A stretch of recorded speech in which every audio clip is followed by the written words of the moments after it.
when you're up against death and you're like, I used to scroll on that app for hours. When I was diagnosed this last time, the term used was incurable. I was afraid of not having any money. I was afraid of losing you. I wasn't a good enough friend. I wasn't a strong enough partner. Guilt.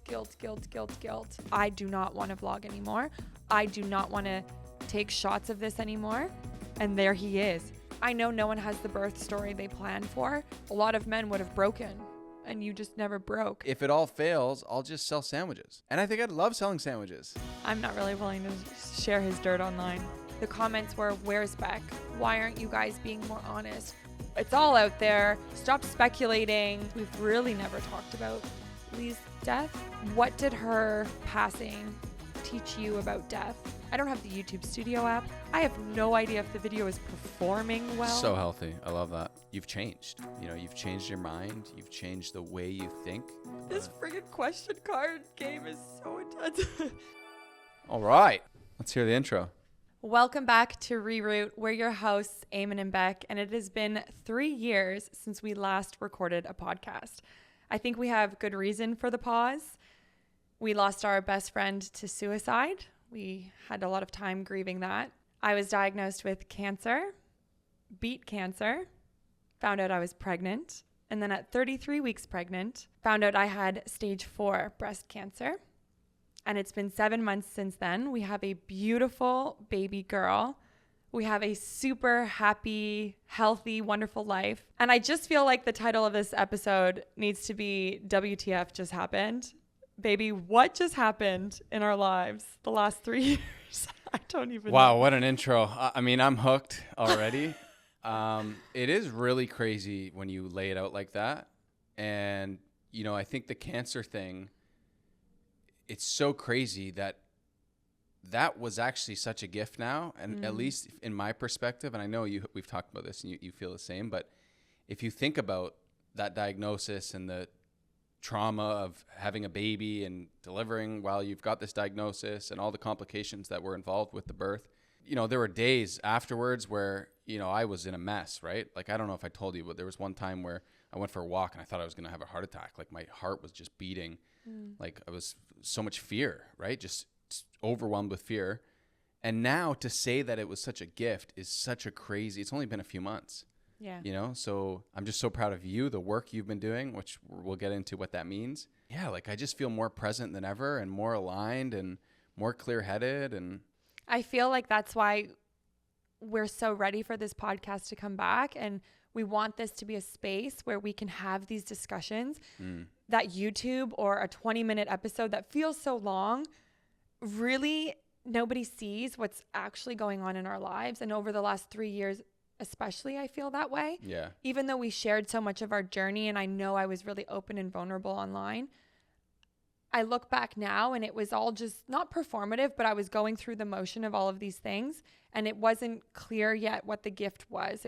I had to take time to wipe the sleep out of my eyes to see clearly what my body was trying to tell me with this diagnosis. And this is hopefully the space where we can open up and be even more genuine from our inner being standpoint and talk to people who can share their insights on health, healing, inner work, and cool people who have a story that's so much bigger than what we see on social media. Because I think knowing a lot of people on social media, and ourselves included, it's just one version of who we are. And even though it's authentic and we are who we are online, there's just so much more to us. And I'm excited to share it.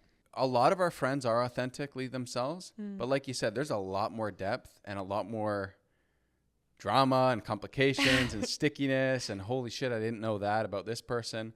And so I think to have a safe space where we can, get into those roots a little bit is going to be interesting. It's going to be fun. What's your hope with the podcast? What do you want it to be? Yeah, the pod for me is kind of just an outlet to explore new ideas and chat about things and sit down with you uninterrupted for 2 hours. And, I just love doing that. We've come so far, dude. We used to sit on our queen bed holding our microphones and, shooting the shit. And now we got like lights and like a production team. What up, Nick? Hello. So yeah, it's exciting to take it to that next level, make it official. But I think having this kind of set and like the ability to just plug in, cameras rolling, you know, it's kind of exciting to get into this space of like having a studio. And don't you feel like the podcast is a way for us to just reconnect as a couple? Yeah. I do too. That's such a sad part about having a kid. Like Nick and Sabrina, they're going to realize this, but once you have a kid, you literally don't see each other for like the first 6 months for sure. Yeah. Like Beck and I would like give each other a high five trading shifts. Also, I know we call it shifts, but we are joking. Like, of course, we're not working when we're with our child. And no, it's a full-time shift with her. Okay. Full-time entertaining, diaper changing, feeding the bottles, washing the bottles. I know. Like, it's just crazy how many things there are. So in the last 3 years, you say you feel like this has all been a gift.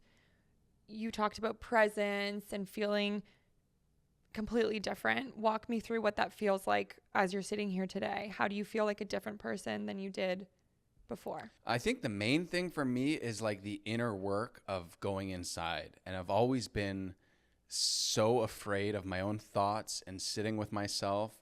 And it comes down to like the meditations that you've kind of brought me into this world. And yeah, I always had a fear. Like when I woke up and you were gone for whatever occasion, and I'm like, I don't have much planned. I can make a coffee and then I sit down. I'm like, I don't know how to fill my day. I need to be doing stuff. And I think slowing down and allowing yourself to sit with your thoughts brings up a lot of emotions and discovery on who you are and what kind of person you want to be. And I never had that in my life. I never really had the ability to sit down, slow down, and kind of challenge the beliefs that I thought I knew or I thought I had. And so, yeah, I feel like I'm still discovering. It's not like I've got it all figured out, but I feel like I'm on this path of, you know, I'm heading in the direction to work on myself and putting myself first and, you know, unpacking what makes me motivated to do things. And it's such a complicated quest, but I feel like I'm on the right road finally. That's so wonderful. My favorite thing is tuning into the nanny cam and seeing Eamon sitting on the edge of the bed meditating and Frankie's in the middle of the bed, because you do nights and I've praised you many times, but you're such an amazing father. But when I see you sitting there and you just look so noble, I don't know another word. You just are like doing the work to be a better father for her. And she's just peacefully sleeping. And it's just the most beautiful. I screenshot it every night. I think there's special energy too when she's there resting. Like this is a whole other thing we can unpack. But kids, I really feel like are so tapped in. Like you said, you think she sees things that we can't see. I know she does. Yeah. And so when it's distracting because I can hear, sometimes I'm doing the meditation. I'm sitting in the bed and I can hear her starting to creak. And I'm like, oh shit, I got to send her energy. Like go back to bed.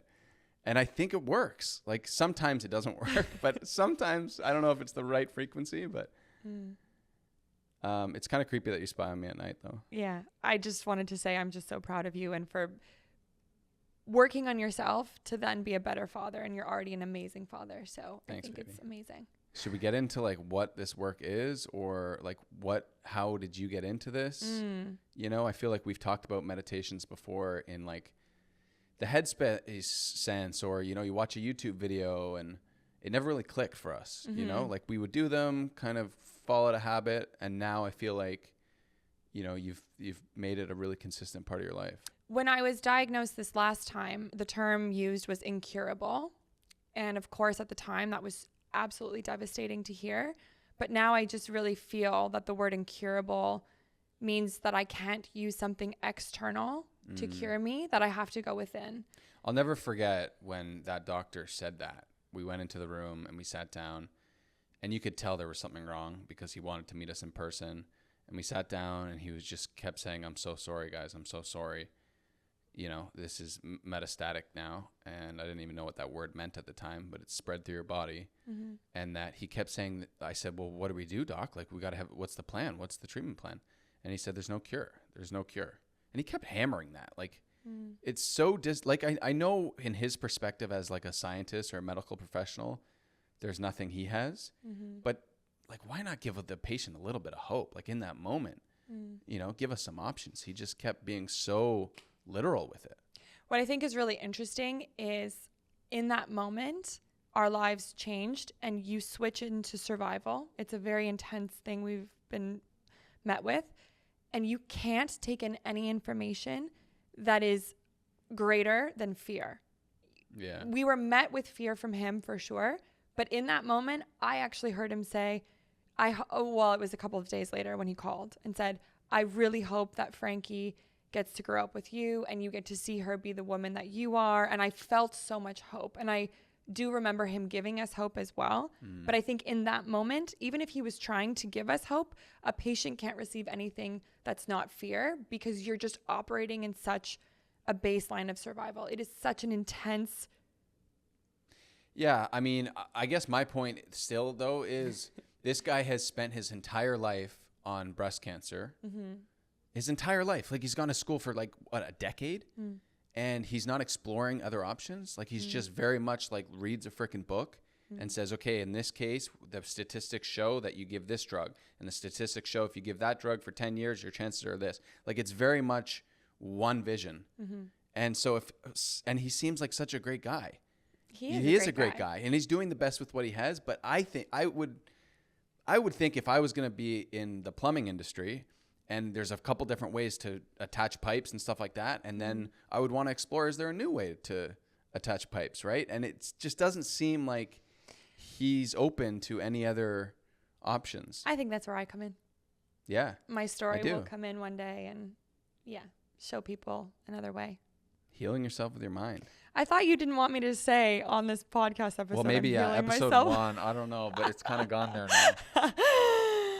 So I found meditation when I was first diagnosed. A girlfriend of Lee's told me, you've got to get into Dr. Joe's meditations. It'll change your life. And we sat down to do one and we're like, why is this man yelling at me to sit up? I'm about to do a meditation. Yeah, it was not a typical meditation. I want to just relax and feel good. And he's saying like, sit up, close your eyes. So we turned him off. And then it was almost as though... It felt very culty too. I remember like seeing the images and stuff like that. Oh, really? I don't remember that from then. We like looked it up on the Gaia app and we're like, oh, like what is this? And we love our friend Kirsten. Like if she tells us to go look at something, we did look at it. We just weren't willing to like get into it. Yeah. And then it just seemed like a lot of work. Like I'd have to sit there and I'd have to spend an hour meditating. And like you, I had a lot of fear around what would come up if I spent all that time with myself.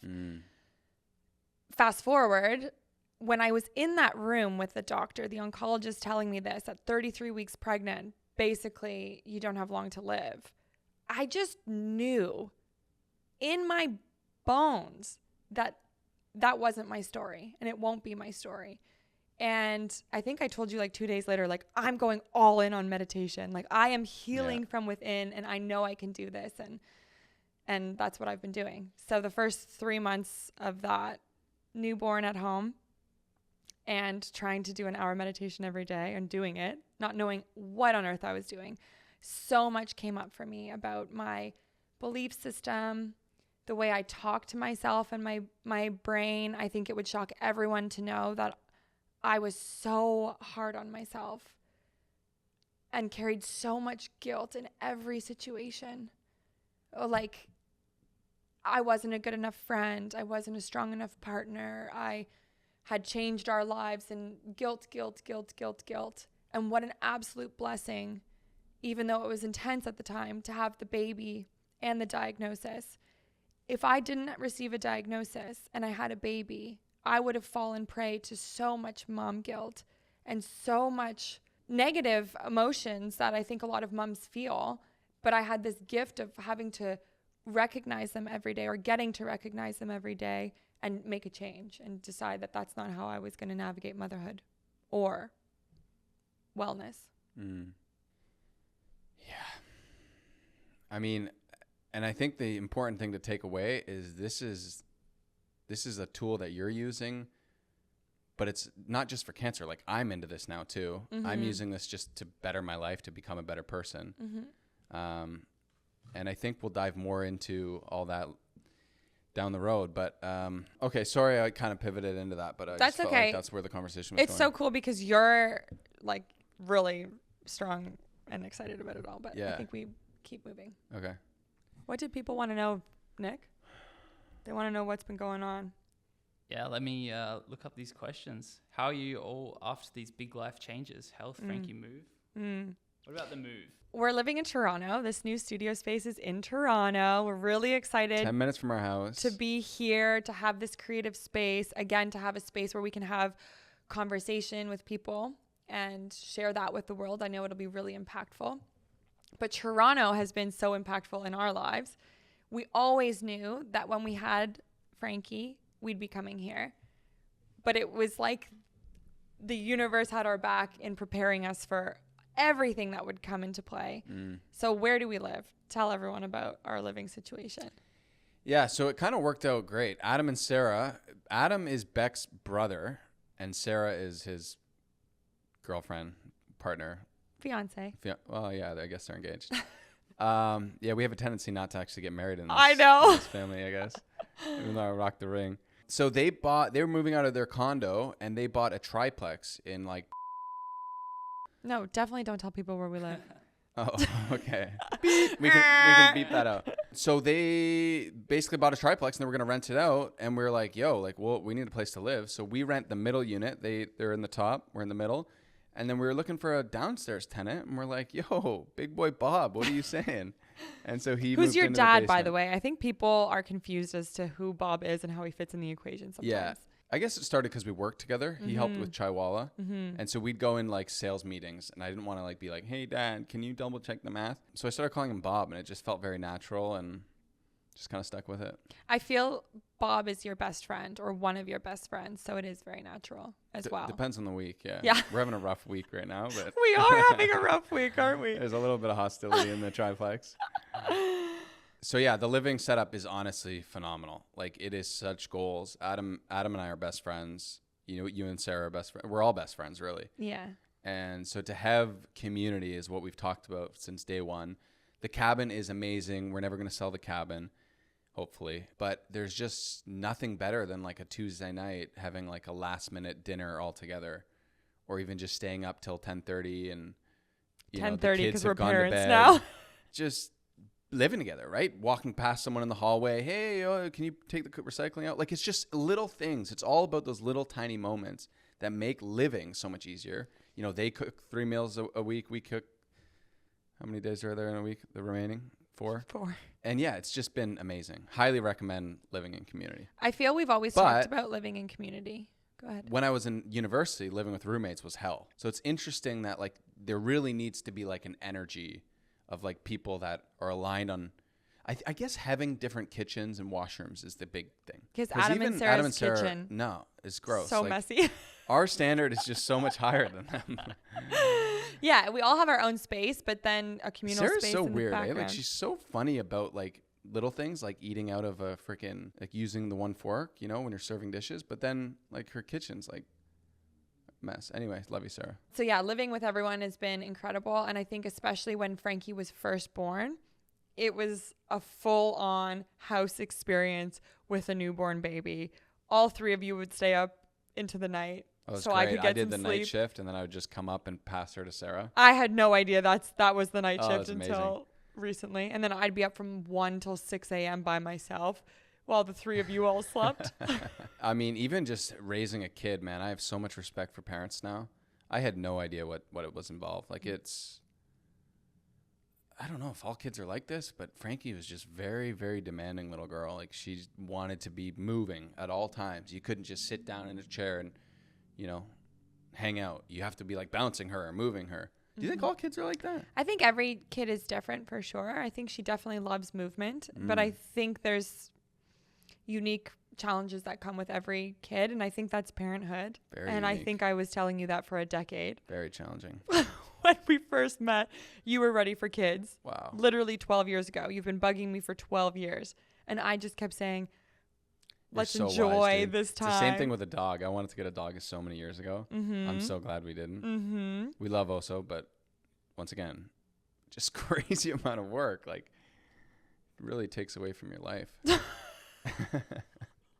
Eamon, once we were in Mexico and we went to see dogs at a rescue, and he had this little brownie red dog, and he had already given it a name, and he was like cuddling it, and he's like, Bec, we need to take this dog. Like, it's our time. We need this dog. And I said, babe, I'm not ready for a dog. It'll change our lives so much. We're like flying to Europe next month. Like, how does that all work?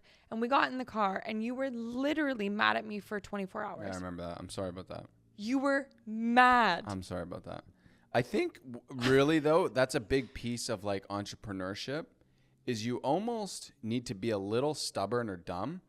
Naive to like not think about things too much. If you think about anything too much, you just decide not to do it. Like, it's so true. You put on a spreadsheet having kids, like it does not make any sense to have a kid.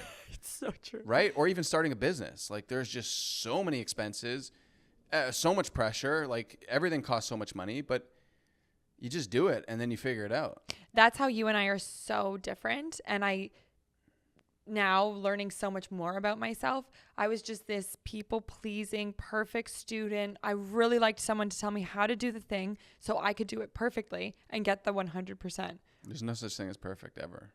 Oh, totally. But in school, they make you feel like there is. I was getting 100. 100. Sometimes 4++ when we started doing the 4s. Were you ever part of that system? Like an A++.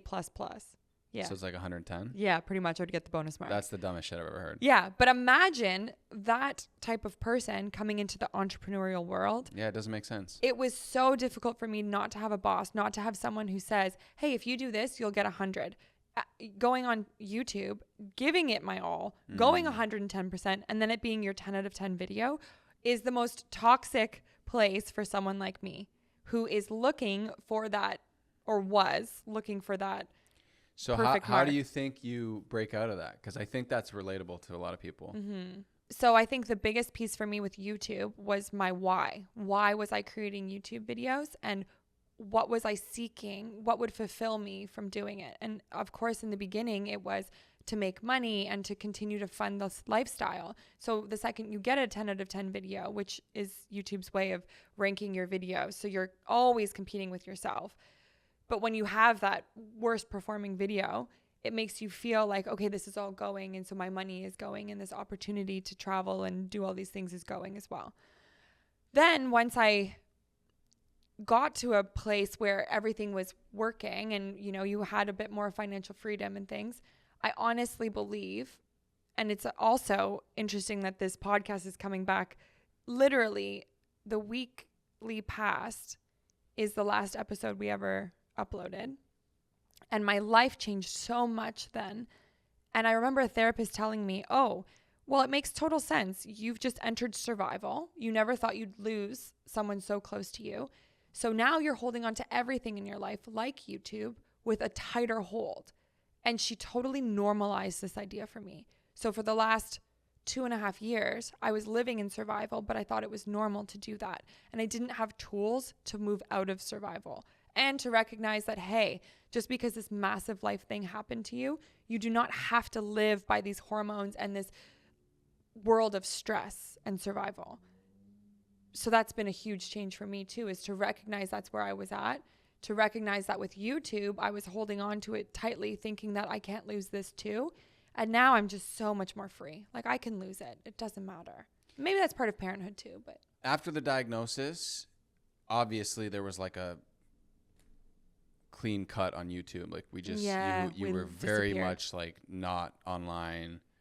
I'm not posting ever again. You've said to me a few times. I would even try and sneak shots in the doctor's office or behind the scenes, and you absolutely would blow up. Yeah, I was really mad at you for that. Yeah, so that was a complicated time, because this is what we do for work. This is our creative outlet, and we've always shown everything. Like, we are authentically ourselves online, and I think a big part of that is showing the behind the scenes and all the realness that is our life. So why did I want to break? Well, no, I guess I understand why you wanted to break. You didn't care about anything but survival. I get that. No, in that time, actually, I feel I had moved out of survival and I recognized how dumb I think there was all of both. this There was is. both, right? I think the start, it was a survival thing. Yeah, like I had to. You didn't give a shit about anything. Yeah, I had to take all of the energy I possibly had, which was minimal, to be honest, and save it for myself and my daughter. And that was non-negotiable. That's what mattered more than anything else. I got that. Yeah. Yeah.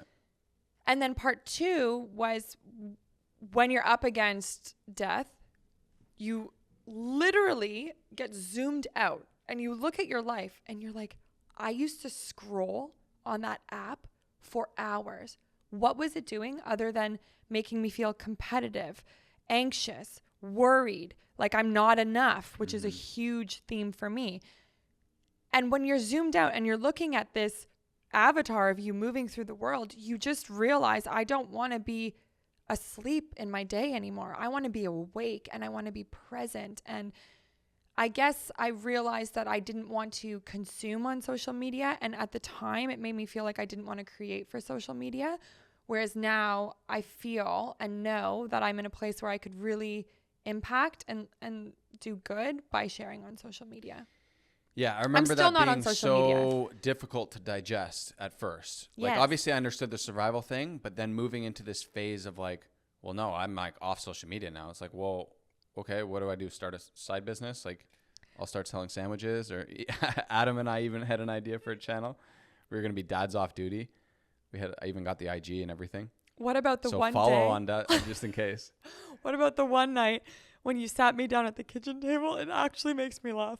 It was the most genuine thing. You sit me down and I'm holding Frankie and you say, I'm going to go get a construction job. I'm going to pee my pants just talking about it. And I said, okay, what is it that you're seeing? You're like, I need out of the house. I need community. I need purpose. And I'm going to work with my hands and I'm going to work in construction. And I said, okay, but if Adam wants to go golfing on Thursday, you're going to be at your job. And you're like, oh, I don't want a construction job. But the way you sat me down was such In the intent. moment, I was like literally like on the website about to apply. Yeah, I I know. was going to get the high vis, get the boots, everything. Style it with the new necklace, which looks fire, Hang by out with the the way. boys, drink the double doubles. You Yeah. know? I was just seeking community. I know. Yeah. I know. And I I was talking to Stu, and Stu, I could hear Stu one time. You know what triggered it? What? One time I was talking to Stu, my cousin, who works for the city, like laying pipe or something. And one time he said goodbye to me, but then didn't hang up. And I could hear them all in like the little trailer, like laughing and joking. And then they're just chilling. So I was like, yo, construction sounds dope. But to be fair, being an entrepreneur is a really lonely job. YouTube too. Yes. Extremely lonely. Yes. And so I think losing me, because I didn't want to be on social media, Yeah. and which is like your business partner and that camaraderie, like you and I have Very a lot confusing. of fun. Yeah. Yeah. Yeah. Yeah. And so what were you feeling in that moment other than you were confused, but what's under confusion? What were you feeling? Fear. Oh, it's all comes down to fear, baby. I know your shit now. You know, for a long time when Bec was getting woke and like really understanding her life, we had these discussions about love and fear. And there's really only two emotions. And you can put this equation to any test because ultimately, if you're being authentic and true to yourself, it really comes down to love and fear. Yeah. And it's wild. Like, it doesn't really make sense, but then you really start boiling it down. Love and fear. Mm-hmm. And what were you afraid of? I was afraid of not having any money. I was afraid of not losing you. I was afraid of not having a community. I was afraid of not having purpose. Right? All Big those stuff. things. And how are you feeling now? I'm feeling lit. I'm ready to go. So obviously we're kind of at a new phase. We're podcasting now. We've put out a couple of videos. Let's go back to YouTube 3 months ago, 4 months ago, what your mindset was. I feel like we could share even the story of the birth vlog. Remember that whole thing? You were just touching on the fact that you were trying to sneak shots and you were desperate for me to come back to YouTube because it's what you knew and you've already admitted that you were in fear, and I completely understood.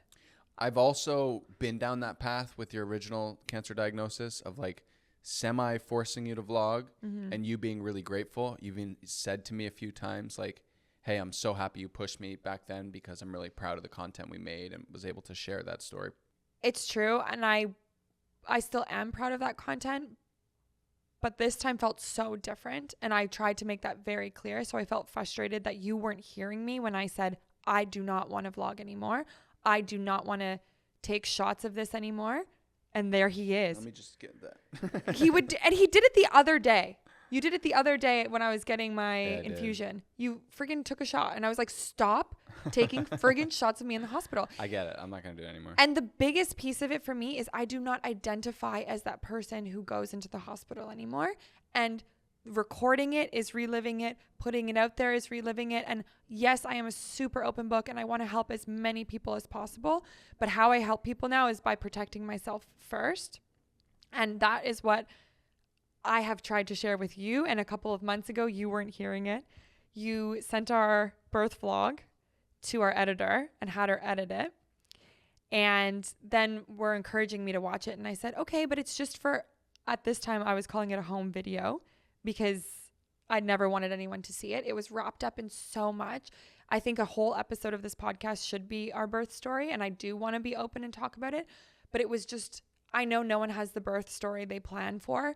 But this was the polar opposite of anything I ever envisioned for Frankie. And I didn't want her to look back on it and see me not just being in such a place of love. And so you sent the content to our editor, had me watch it, and kept saying I would change my mind and that we'd be posting it. And I put my foot down once and for all and said, this video will never see the light of day. And you finally agreed. Actually, what brought me back to YouTube, if I'm being totally honest, was to free you. I felt like me making this decision was the right thing for me. But by side effect, it took you offline because every time you showed up online, especially when you're doing that great habit content and you were out shooting for our tea business and connecting with human beings, the comments were, where's Bec? Why aren't you guys being more honest? Where have you disappeared to? And I felt like it was really unfair that when I made that decision, it basically took you offline too because you didn't like showing up and having everyone ask where I was. So then I became ready to film an update video where I just said, I want to free Eamon. I want you to be able to show up online with or without me and just let everyone know, here's what happened. It's all out there. Stop speculating. You know what I mean? And just free you. I felt so free. I really never had to come back online. But I love creating with you. And now I'm back in such a different headspace. It is for fun. I said the other day to Craig, I posted on Sunday and I haven't even checked. I don't have the YouTube Studio app. I have no idea if the video is performing well. So healthy. I love that. It's just out there. Yeah. I'm like, who is this? Who is this version of me? And I love her so much that I just liked the video and I had fun making it. And now it's out there, and who cares if people watch or don't watch, and who cares what people want to say about it? The last I heard, Bob, I was walking down the basement, and Bob said, hey, Eamon, you know your video from Sunday? Yeah, it's got more views than Nicole Kidman's video. I was like, all right, Bob. Thanks, buddy. What does that even mean? I don't know what it means, but it made me feel great. Oh, that's great. But I've always had like a healthier relationship with it. I never really cared about the views. Yeah, I'd check the studio, see the 4 of 10, 5 of 10, whatever. Yeah. But it never really, I've just kind of always been on to the next one mentality. And I don't know if that's, yeah, I mean, definitely if you unpack it all, I'm just less of a people pleaser, less of a perfectionist. But you're not a perfectionist at all. Okay, so. Wait, I'm not, I don't feel like we're done. No, we're not. No, no. We're just getting started on all this. Go ahead. Do you feel like you were able to remove yourself from the stress of YouTube because your partner was stressing about YouTube? This could be extrapolated to, did you not worry about money because your partner worried about money? Did you not worry about X because I was always the one stressing about everything? Because recently you've told me. I think there's a part of that, yeah. You said to me, like, now that you're not stressed about money, I feel all the stress about money. Like, how do we manage it? And I'm like, babe, we're abundant. Chill. Yeah, you're going out buying freaking sick new jumpsuits. I'm like, whoa. No money's coming in right now. Because I never used to spend money as well. Yeah, so I think with money, definitely there's an element of that. I was trying to figure that out on my end. I can't really tell if it's the kid, like having a kid that is relying on you, or if it's the fact that you've become so chill, or if it's the fact that we weren't working. I think there's a little combo of everything. I'm sure there is. I never cared about money. like even when we were doing really well, like it didn't make a difference versus just growing the business. Like I've always been able to make money. I've always been, an entrepreneur. And I always have this belief job, that no if problem. it all fails, I'll just sell sandwiches. Yeah. And I really believe that. Like I can make an amazing sandwich. People would love it. Yeah. And I think I'd love selling sandwiches. So, tomorrow night, he sits me down. Bec, I'm going to start selling sandwiches. Well, you tell him about the vision for this studio too. It's a lot smaller than I wanted. That's the whole other thing with you that we could unpack. Hey. Yeah. Just, it's never enough. And I wonder if what you're really saying is, I'm not good enough. I'm never enough. I don't know.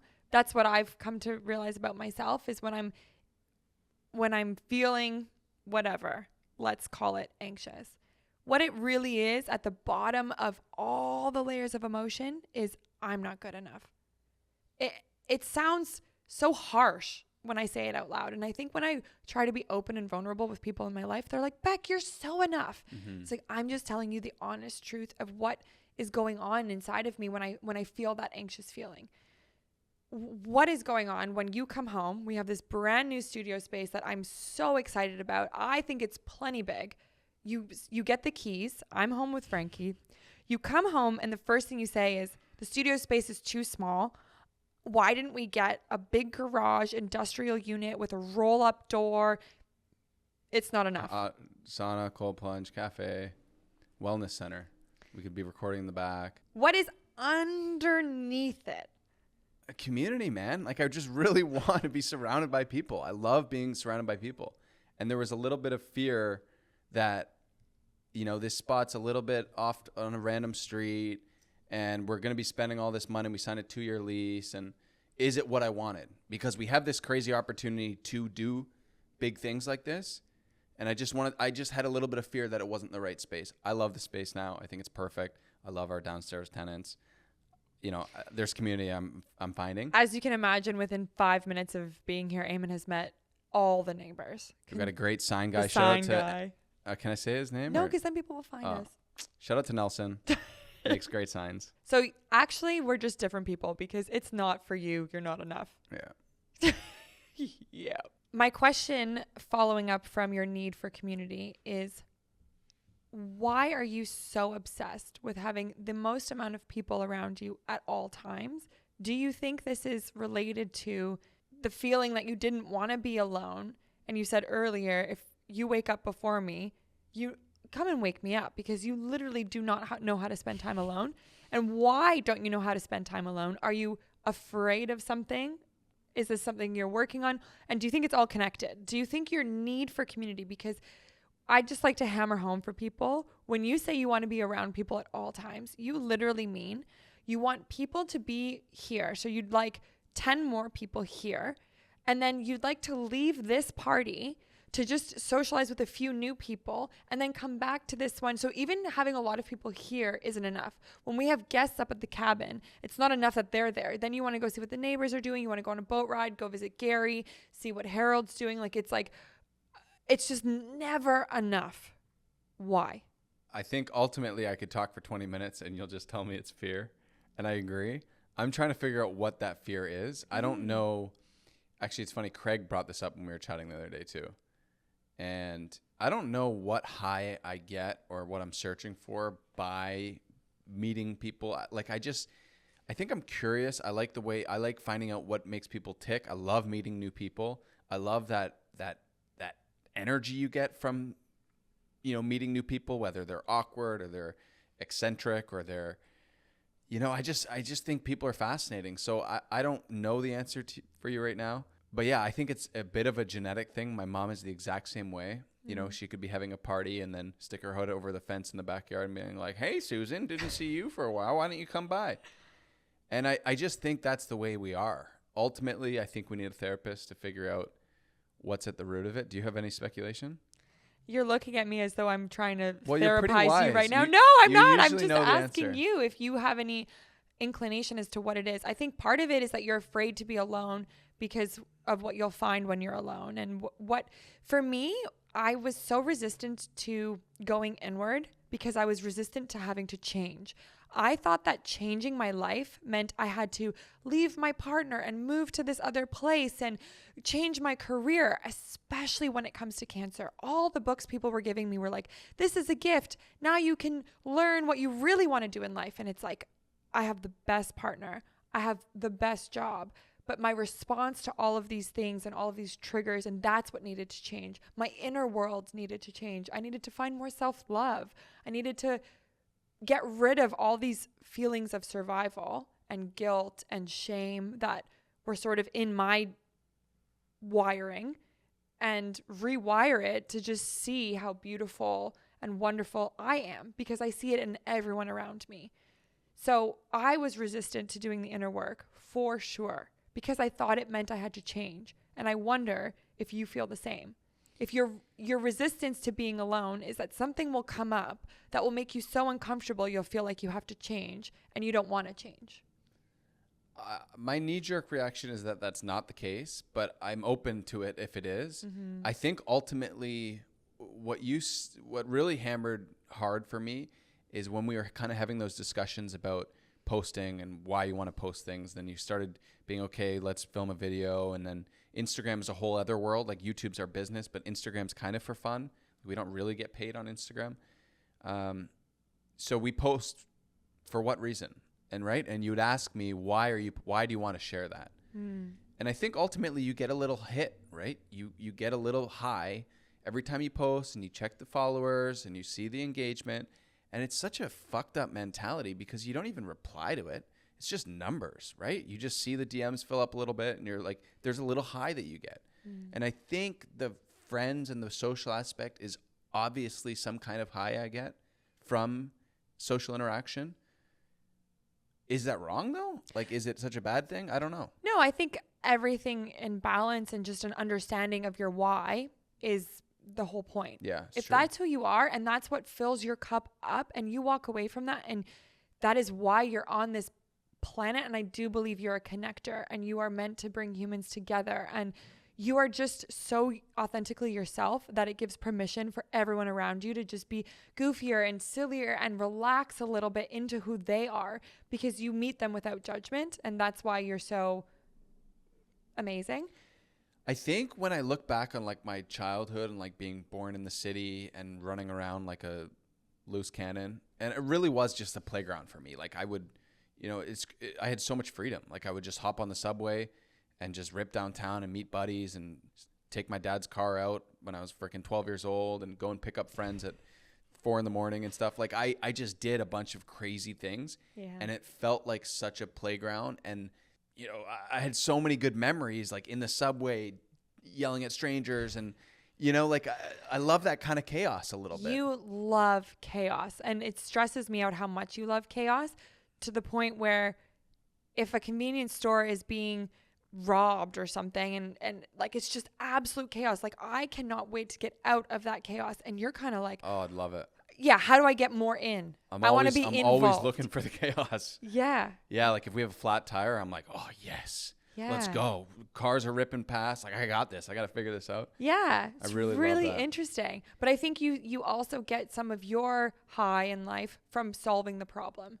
For sure. And that's so fantastic, because you have always been great with your hands and been encouraged to fix things, to be creative in that way. Yeah. Whereas I don't think I really grew up around like, oh, your bike is broken, let's figure out how to fix it together. It was more like, oh, you take it to someone and they fix it, or your toilet's broken and who do you call to fix it? Whereas you're like such a tinkerer, and it's awesome, and it's taught me so much. And I think it's one of the gifts of our relationship that you are my teacher, and I know you're my teacher. Wow, baby. I mean, that's so nice to hear, because I really feel like you're my teacher, like in so much more analytical, level-headed, thinking through your emotions. We both just have such different strengths, right? Totally. I think that's what makes us really strong. Totally. Yeah, I think in the last decade, I feel so grateful that with all of the ups and downs, there has never been an up and down with us, that I basically took away your career and all of this madness in one meeting, flipped our lives upside down. And that would have broken so many men. So many human beings can't withstand that kind of pressure and stress, and I didn't even know you went on a walk where you thought you were going to have a heart attack. And I want you to be able to tell me these things and that you're not fearing that you're putting it on me, because think of everything I've put on you. And that's why I'm also so proud of me, because I'm doing the work to meet you every day in a headspace of love and gratitude and not fear. And that's how I feel I'm repaying you in some way for just being the partner you are. You're an amazing partner. Love You really are. I love you. You're an amazing partner. What do you think it is that keeps you here? That keeps me with you? Yeah, I guess. Yeah. You want me to feed you a bunch of compliments? No. I'm just saying, the other day, I think something that's really cool that we do in our family is verbal birthday cards and just taking moments of gratitude, and especially living in the triplex. It's something that will just be like, guys, it's a Tuesday night. Let's just pause and be so grateful that we didn't have to check our schedules to see if we could hang out and have these like deep, meaningful moments with people in our life. And my brother was complimenting you and basically said something like, a lot of men would have broken, you know, and you just never broke. And I feel like you're stronger than ever. And that really hit me, that my brother notices it too. And that's such a true statement, that a lot of men would break. And how have you managed not to break? I mean, honestly, like for the first few weeks, I think I was just faking it. Like, I think I was genuinely just saying what I thought you'd want to hear and being the man you needed. And then eventually I kind of, started looking inward and, you know, it's, I feel like it's been a real balance, right? Of like, you know, I have a bad night and then you bring me up, and that's what a relationship is. It's right. Like filling someone's cup when their cup is a little bit empty and trying to balance that out. And then having like your positivity and, you know, you pushing through and believing you can do this, you know, you feed off that. And we've got a lot to live for. Like, I love our life. I love our dog. I love our kid. I love our families. You do? I You love our our friends. kid and our dog? Because earlier Yeah, you I were know I shit on them a little bit, but I really love Frankie now. She's so fun. It's so interesting what they say of when your child is born, your heart grows and you just didn't think you could love something that much. And while I felt that in the moment, every passing day with Frankie, my heart expands so much. She is so wonderful. She's curious and fun and funny. I don't know how she can be funny at 7 months, but she is. Her comedic timing is on point. This morning, her and I had a dance party and I was jumping on the couch like a child because she was jumping in her jolly jumper with such joy that it gave me such joy. And in that moment, it's like my heart couldn't get more full, but it will. Tomorrow it does, and the next day, and with more kids and all of it. It's just wild.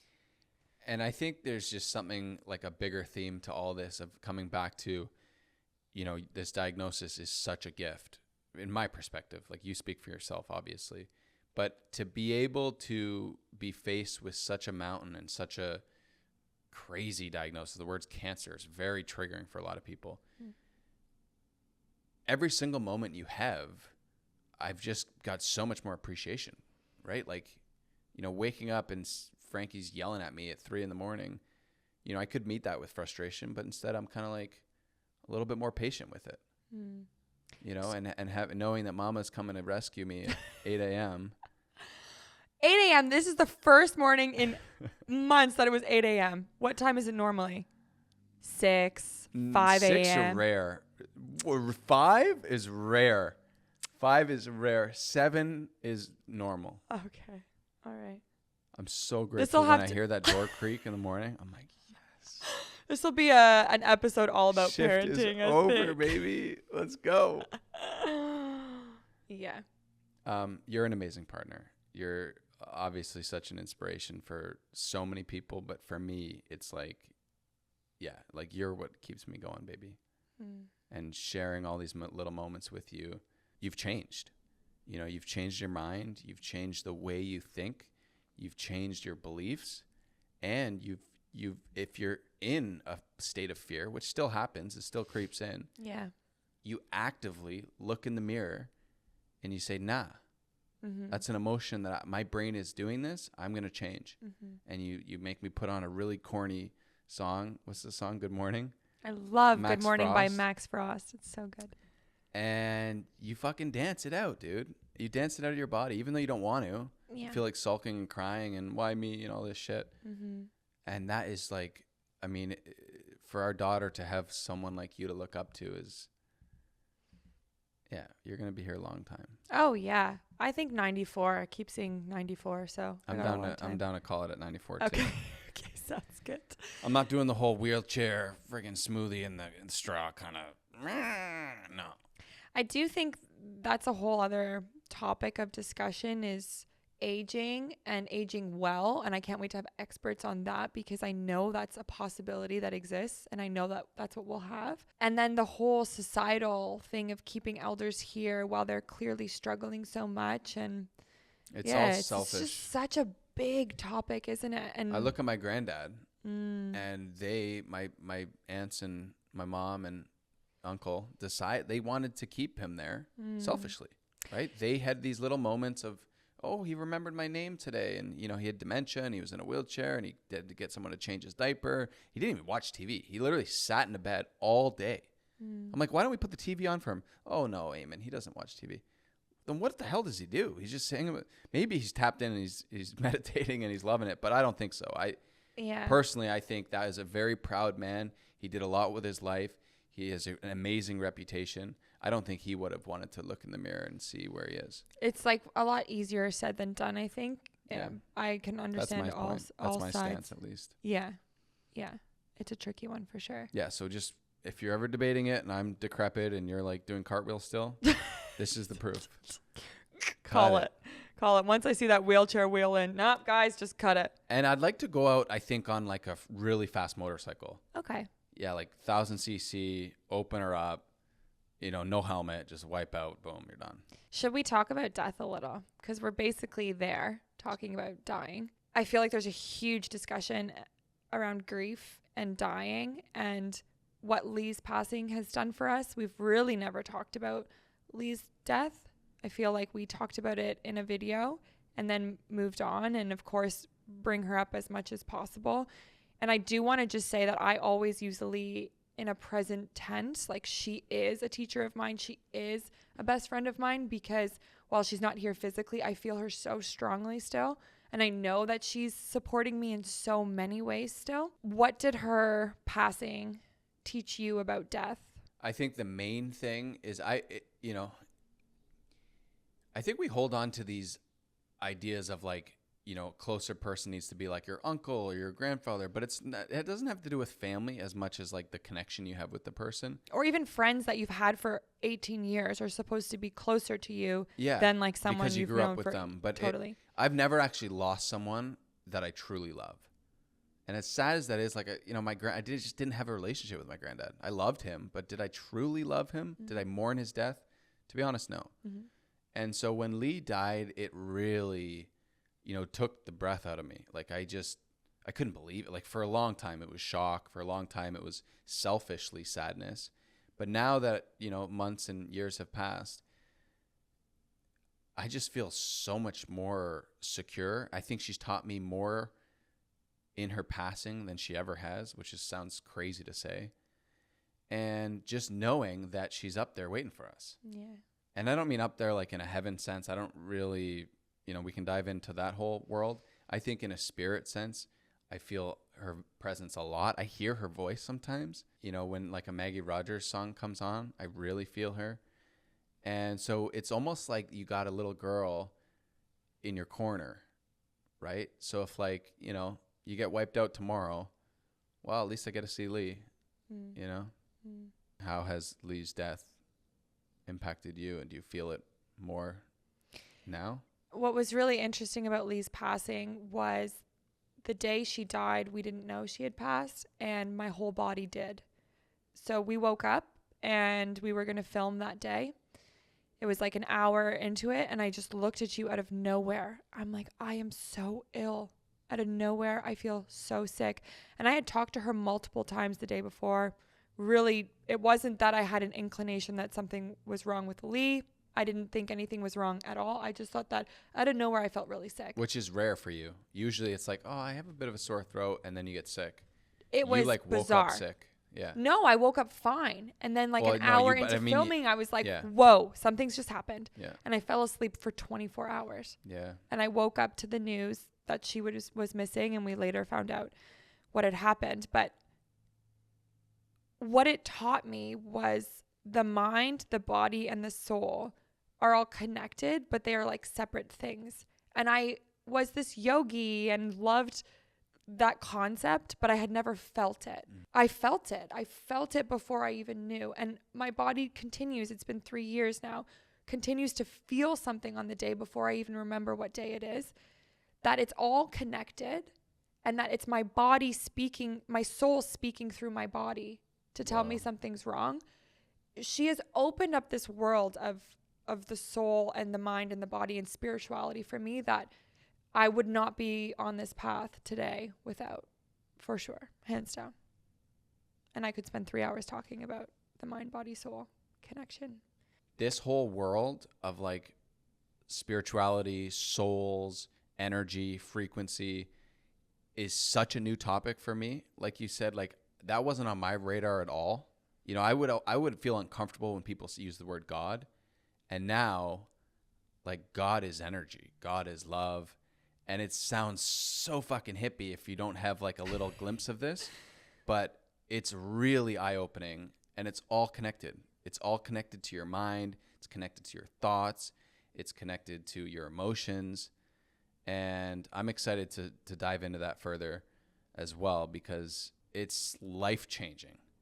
There's no other word to put it. Like, it's something when you figure out this concept, you're kind of like, how have I been on this planet for this long and not discovered this? Mm-hmm. Mm-hmm. Yeah. So stay tuned for that, because that is a fucking episode. Totally. And I just want to say that I feel Lee is so excited and proud of us to be sitting here bringing back the podcast. It's as if we knew Reroot was the name years ago when we didn't really understand what on earth we were doing, because I feel like we have literally picked ourselves up out of the ashes. Literally, there's no tree left. I basically got burned down, and I have been rerooted, and I feel stronger, and I feel like my roots are more grounded, and I'm just flourishing, and I cannot wait for this next chapter, because it's all a new beginning. And, you know, I had this plant on our coffee table, and over winter it sort of started dying, and I thought, oh, it's so sad. I really loved that plant. And I always remember Lee saying to me, it's okay, things die. But I was like, no, that plant, I really love it. I think I'm just going to give it love. And do you know the one on our coffee table? Yeah, it looks thriving. It is thriving. Is it a money tree? No, it's not a money tree. Oh, what is it? I don't know what it is, but I really love it. We should ask Maya. We'll ask Maya. He's our in-house botanist. Imagine we're at a point with an in-house botanist on the team. He's the guy from the plant shop around the corner. I don't know where I was going with the plant analogy. No, you gave it love and you made it survive. You give it love, and it not only survives, but it starts thriving. It grows. That's the whole thing. Did you thing. give it some water too? Yeah, love, water, sunshine, all the things it needs. But mainly love. But once it has the basic needs, it just needs more love. Right. And once I started doing that, it was like all the old ones died off. Great. Let them die off. You've heard about this study, right? Where you take two plants, the exact same plants, exact same age, and you feed them the exact same diet and the exact same sunlight. But one of them, you come home every day and you say, I love you. Look at you. You go, girl. And the other one, you hate. You say, you're pathetic. You're sad. You're miserable. Aww. And that one will actually die. I believe that. I haven't heard it, but I believe it. 100%. Power of the words, power of the mind, power of the energy. 100%. 100%. Speaking of random energy, I feel like we should acknowledge Oso a little more, because everyone online is asking how our dog is doing. He's like 120 pounds. He's used to living in the country. He was a rescue from Northern Ontario. So he's used to living on the reserves up there where he's just got free roam, then to the cabin where there's acres of land. Doesn't even walk on a leash, really, to be honest. We never even did that up there. And then we move him to the city. Yeah, I mean, I don't like to speak for the big fella. He's had some challenges for sure. Yeah. Some frustration. He's got a very strong prey drive. So he is not down with squirrels, not down with cats, not down with skunks. He's down with them. He just wants to eat them. Oh, yeah. By not down with, I mean he wants them in his mouth. Yes. So we've had a couple incidences. Are we going to... I'm not really willing to share his dirt online. All right. No. There was one incident He's where going to do it anyways. we had to present something in an Amazon box in the back of our car to a neighbor, apologize. That happened. We're moving on. Moving on. And it was super traumatizing. so we can't really do cats anymore. We got a prong collar for him, and that's amazing. That's really helped his walking abilities because he doesn't pull. Overall, he's a very happy dog. He's a very, very happy dog. He's just extremely challenging to domesticate. It's kind of a weird concept that we domesticate these big dogs. That we domesticate animals, period, in my opinion. Even though we're like pet owners, Yeah. I do feel better that we've rescued them, of course. But Like, what's the alternative? He would have been in a kill shelter, or if he didn't find a home, like, you know what I mean? We've given him a really good home. He's very happy. He's just a really friendly dog, but he needs restraints. Like something like the tool, like a prong collar, is essential for us to keep him in Toronto. Yeah. He's been great with Frank. He's amazing. Very with Frankie. gentle. Very, very gentle. Loves sitting beside her while she's eating. Of course. She sticks her hand out now, gets the lick. We're trying to like mitigate that so it doesn't become... Yeah, someone told us that. Who was that? Ryan Louie. But Steve and Alexia's, I think. Yeah, so apparently their dog would start to pick up on, obviously, the food that's getting dropped. And then the kid started picking up on, oh, this is fun game we can play. And then all of a sudden the kid just wants to put all the food on the floor for the dog. So the kid stopped eating, essentially. So the kid stopped eating. So we got to kind of manage that. Yeah. But overall, Oso's great. You'll see him in many upcoming vlogs. Yeah, he's the best, honestly. He's so He's sweet. a great soul. He's a really, really great dog. You said last night it was thunder and lightning and he ran into your bedroom and jumped on the bed. Yeah. I didn't know he was afraid of things like that. Frankie's like, what are you doing up here, dude? She loved it. Did she? She was awake. It was 3 a.m. We had like a little stint from 3 to 4. Aww. Yeah. Good times. This conversation is just getting started, but we wanted to take a quick second to say we are on a mission to make this podcast the #1 most reviewed podcast in the world. And we need your help to do it. So I just wanted to give a few quick shout outs to those of you who have already reviewed Reroot. We have Sydney M. Smith. Authentic, creative, and hardworking. You have a way of captivating your audience to become so interested in what you are discussing, even if it's as menial as taking out the garbage. Let's go, Thank Kathy, you. Sydney? Sydney. Sorry, I wasn't really listening. That's why Eamon can't be a part of this. We have a few others. Mel says, your naturals, please do a season 3.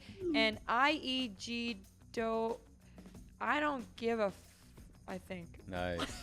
Miss this podcast so much. Please bring it back. Heart, heart, heart. We love you too. We're back. Love you, Please, Mel. guys, take 3 seconds Love IDGF. and go review Reroot wherever you're listening to the podcast and leave a comment here on YouTube. Back to the episode. What's next? Yeah, what's next? Like, what are we up to now? I think even though we're posting on YouTube again, it's not really clear what's next for a lot of people. Where are we spending our time? What are we doing? Yeah, so I mean, right now, this week, we literally threw this set together. So we we moved pretty quick. Like, this studio is still going to be built out. We kind of wanted a creative space, obviously, for this set. And Eamon's community, #1. Meet more people. And also for habit content. So we want to host events. We want to shoot content and to have like a kitchen space, an event space. So yeah, we're going to continue to build this out. We're going to spend a lot of time at the cabin. Hopefully it's like freaking almost July and we haven't even been up there. Mm-hmm. Our docs aren't even in. Very pathetic cabin goers. What else? Yeah, I think just a lot of emphasis on the business. Like we are so proud of what Habit's done in a year, but it's just scratching the surface of where we're going to take that company and the vision. You and I literally sat down 2 days ago and we're like, what is the point of this company? It's not just a tea company. We want it to be a community. We've heard from you, the obsession with community. And for me, like deep, meaningful, conversations. I could have 5 friends in my life, and I basically do, you know, but they are so genuine and real, and I can talk about anything so openly, and that's my definition of community. And habit is the catalyst for that, for us, and for, we hope, many, many people, and anyone who joins the business as a consumer or a part of the community there. And a big part of that is the question cards, which we are launching an entire game, a conversation starter game. So anyone who buys tea or any product online will get a free card. Boom, something like that. But then, yeah, we're launching Real Talk. So it's a full deck of 100 cards. And we have spent months curating these questions. These are not like, hey, let's throw together some conversation cards. We've got some real vulnerable, awkward, juicy ones in here. We want to do a segment on the podcast where we're asking the guest or each other one card from the Real Talk deck every time. So let's go for it. Okay, here's one. Rebecca, when were you last challenged emotionally, physically, or spiritually, and why? I feel like I have so many answers for this. I am coming up against challenges literally all day, every day. For me as a non-breastfeeding mother, it's really hard for me to be around women who can, and not because it's all a me thing. It has nothing to do with the other women, and I'm so proud of the mothers in my life. And I don't want them, that's why I don't even want to talk about it. I'm like so proud and so inspired and so in awe. I just so deeply wanted that for me. Proud of you for bringing it up, baby. I know we've talked about This friggin' question card game is so intense. Yeah, I think it's important that I bring it up because there's a lot of reasons why women can't breastfeed. And then there's also the complications of like, she wasn't digesting the formula well. So like in the thick of it, it was really challenging because you couldn't burp her and she's gassy, and you know, you probably feel like, well, why can't I just give her the boob? Yeah, and I agree with everything that exists, literature speaking, like it's the best thing you can do for your kid. I agree with that. And so not being able to give that to her when I would literally give my whole soul and body to her if I could is just so hard. And it's something I come against every single day because I can't breastfeed. Yeah, and again, I'm so proud of everyone who does. And I wouldn't want anyone to change anything, never change. And formula's great. Yes. You know, she's a very happy, very chunky little girl now. Yeah. She's very well fed. And I think maybe what I want to like speak on is how I navigate it, because it's one thing to ask me that question and for me to have that raw answer. But I think it's more important to know that I recognize when I start beating myself up in that exact moment. I can feel my energy is changing to like guilt and shame and like I'm not good enough. That I can feel it happening in my body. And then I think instead of just like meeting myself with so much love, like if I were talking to my girlfriend who couldn't breastfeed and she was feeling this way, it would just break my heart, and I would want to like hold her and like remind her what an amazing mom she is. And so I basically do that to myself. I have like an inner dialogue of it. And Well, I think you're amazing. I know I'm amazing. I do. Nick, can we get this lady a freaking Kleenex here? 100%. Okay. Yeah.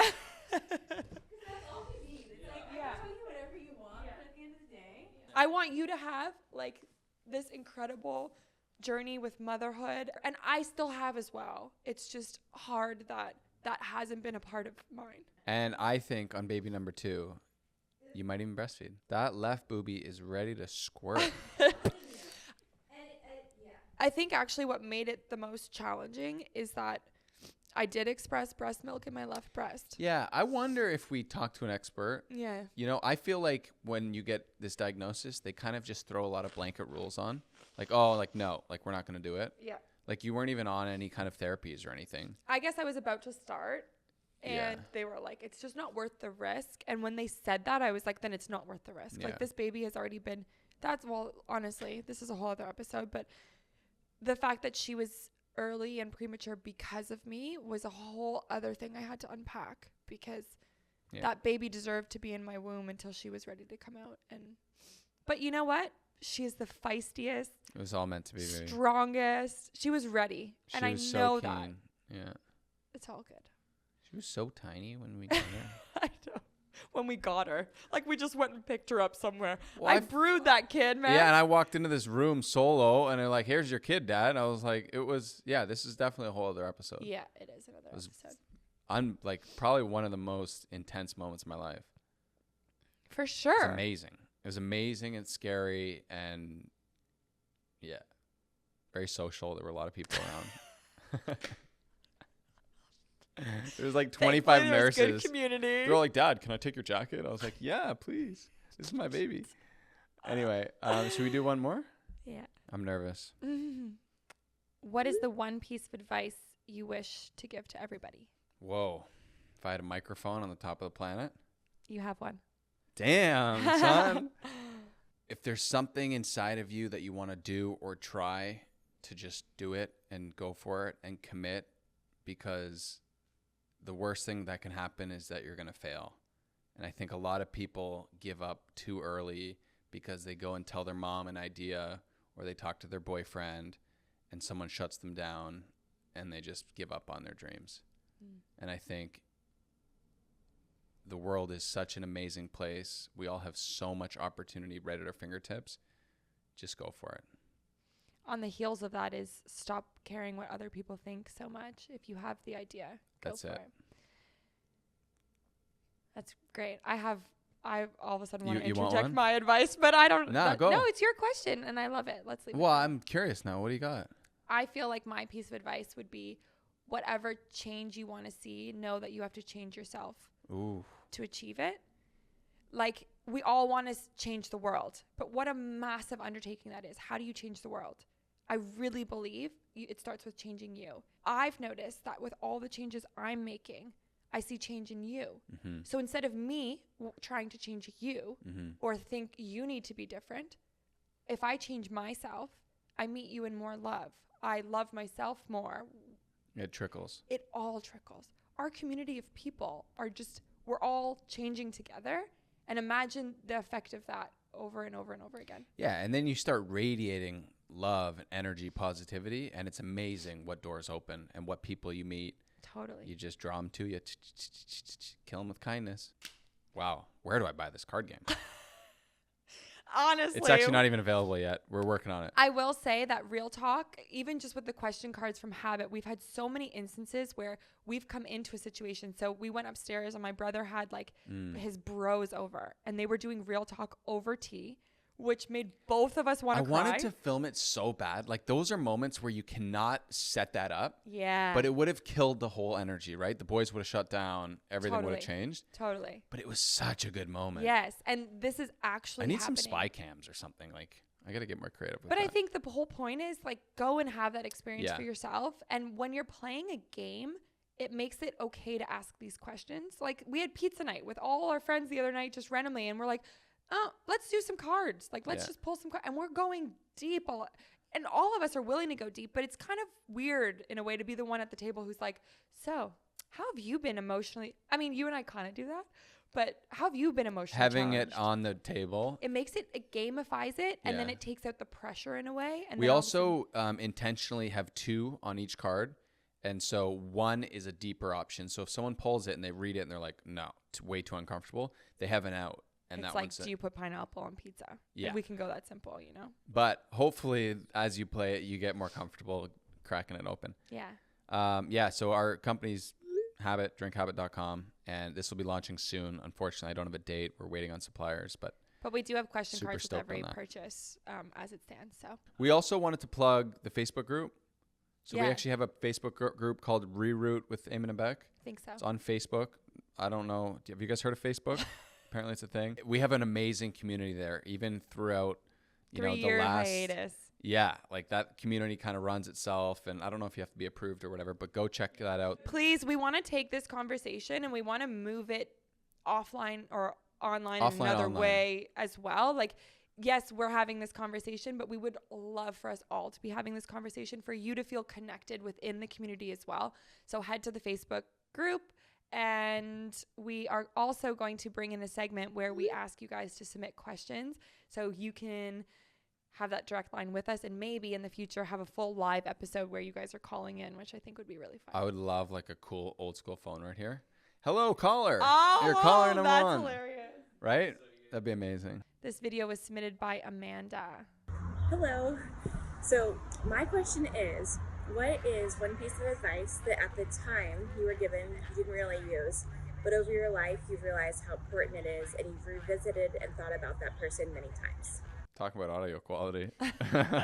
We love you, Amanda. Thank you so much for the question. Thanks, Amanda. She's asking us what advice we received at one point and didn't really value, but then have thought about it multiple times. For me, patience has popped into my head. You know, my dad has been hammering me to be more patient. And I think being impatient has a lot of pros to it too. Like even just throwing the studio together, like, you know, I get obsessed with stuff and we were able to do this in 5 days. But the more I sit with myself and unpack all the baggage I have, like what is the rush? You know, like I have this internal, I'm not doing enough, you know, mentality. And it's okay to just spend a day with Frankie. You know, it's okay to just wake up and have a long coffee morning. I'm going to recut that. It's okay to have a long tea morning. You know, a bunch of different teas from drinkhabit.com. Totally. I think that's such a difficult thing for someone to understand. Even I'm saying it out loud, but it's hard sometimes to be okay with that. I think that's the gift of parenting, is sometimes you have to just slow down. If you don't slow down, you're going to miss it. She changes every single day. And what an absolute gift it is that we can be present and spend this time with her. I hated when people said that to me when we were in like early deep trenches, like month 1, 2, 3. These guys are just about to go into it. They say, oh, it happened so quickly. It's like I felt like it was in slow-mo. But maybe being more woke than I am now, I would have been more present. More woke. Is it woke? I have no idea. More aware. More Awake. self-aware. So I do think that we went through all life changes all at once. So give yourself some grace as well. Yeah. You did amazing. thanks, baby. All right. Well, I hope to join you here next time. Are we gonna do like a handshake at the end or hug? Yeah. Cool. High Whatever. five. Yeah. Like. Thanks for watching, everybody. That was so much fun. Genuinely, from the bottom of my heart. Thank you if you made it all the way to the end. And we'll see you next time. Roll the outro song. Do we have like a song? Are we updating that? Baby, you're so impatient. We'll have one by tonight. Let's go. Let's go. Let's go. Let's go.